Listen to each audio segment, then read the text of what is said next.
वन्दे श्री स्वातिकोकिलम्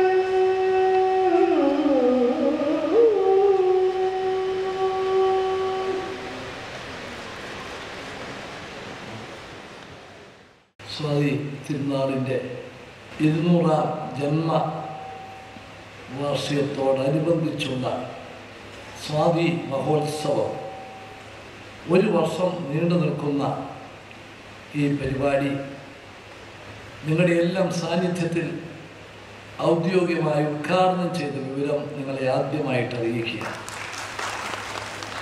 കേരളം കണ്ട ഏറ്റവും വലിയ പ്രതിഭാശാലികളിൽ ഒരാളാണ് സ്വാതി തിരുനാൾ. അദ്ദേഹം തിരുവിതാംകൂർ മഹാരാജാവും ബഹുഭാഷാ പണ്ഡിതനും സംഗീത സാമ്രാട്ടുമായി. ഒരു ഭരണാധികാരി എന്ന നിലയിൽ അദ്ദേഹത്തിൻ്റെ സംഭാവനകൾ വളരെ വലുതാണ്. ഈ തിരുവനന്തപുരമാക്കിയ ഭരണാധികാരി സ്വാതി തിരുനാളാണ് എന്ന് നമുക്ക് പറയാൻ സാധിക്കും. തിരുവനന്തപുരത്തെ ഏറ്റവും പഴക്കം ചെന്ന സ്ഥാപനങ്ങളുടെ എല്ലാം പിന്നിൽ സ്വാതി തിരുനാളിൻ്റെ ആ ശക്തമായ ഇടപെടലുകളും നേതൃത്വവും നമുക്ക് കാണാൻ സാധിക്കും. അധ്യക്ഷ പ്രസംഗത്തിൽ ശ്രീ ബേബി ഇവിടെ സൂചിപ്പിച്ചു, നമ്മുടെ ഇന്നത്തെ യൂണിവേഴ്സിറ്റി കോളേജും നമ്മുടെ പബ്ലിക് ലൈബ്രറിയുമെല്ലാം അതിൻ്റെ ഉദാഹരണങ്ങളിൽ ചിലത് മാത്രമാണ്. അദ്ദേഹം ഭരണം 16-ാമത്തെ വയസ്സിൽ ഏറ്റെടുത്തു. 33-ാമത്തെ വയസ്സിൽ എത്ര ചെറുപ്പത്തിൽ തന്നെ അദ്ദേഹം നിര്യാതനായി.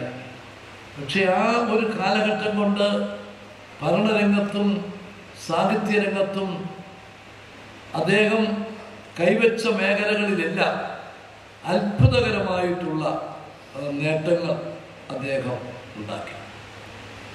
ഏകീകൃത civil code, land survey, observatory, മൃഗശാല തുടങ്ങിയവ അദ്ദേഹത്തിൻ്റെ തുടർന്നുള്ള സംഭാവനകൾ ആയി.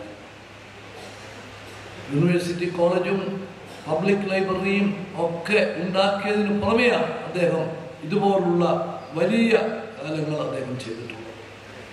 അടിസ്ഥാന സൗകര്യത്തിന് അദ്ദേഹം ഊന്നൽ നൽകി. റോഡും പാലവും എല്ലാം അദ്ദേഹത്തിൻ്റെ സംഭാവനകളാണ്.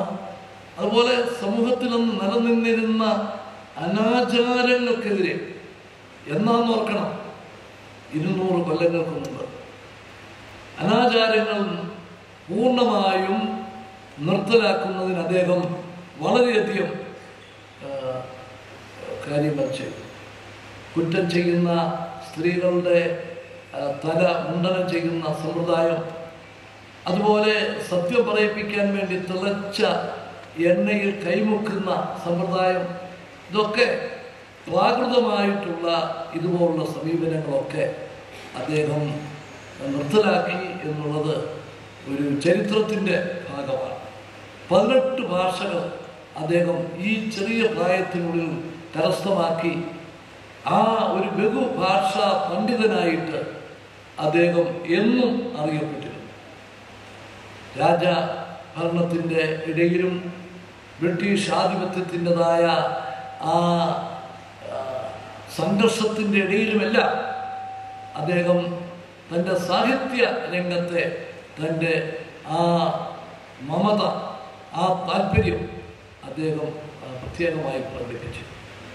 അങ്ങനെയുള്ള ഒരു ഭരണാധികാരിയെ, അങ്ങനെയുള്ള ഒരു മലയാള ഭാഷ പ്രേമിയെ നമുക്ക് ഒരിക്കലും മറക്കാനാവില്ല. അദ്ദേഹത്തിൻ്റെ മഹത്വം എന്തെന്ന് ചോദിച്ചാൽ 200 വർഷം കഴിഞ്ഞും അദ്ദേഹം സമൂഹത്താൽ ആദരിക്കപ്പെടുന്നു, സ്മരിക്കപ്പെടുന്നു. അദ്ദേഹത്തിൻ്റെ സംഭാവനകൾ എടുത്തു കാട്ടുന്നു എന്നുള്ളതാണ്.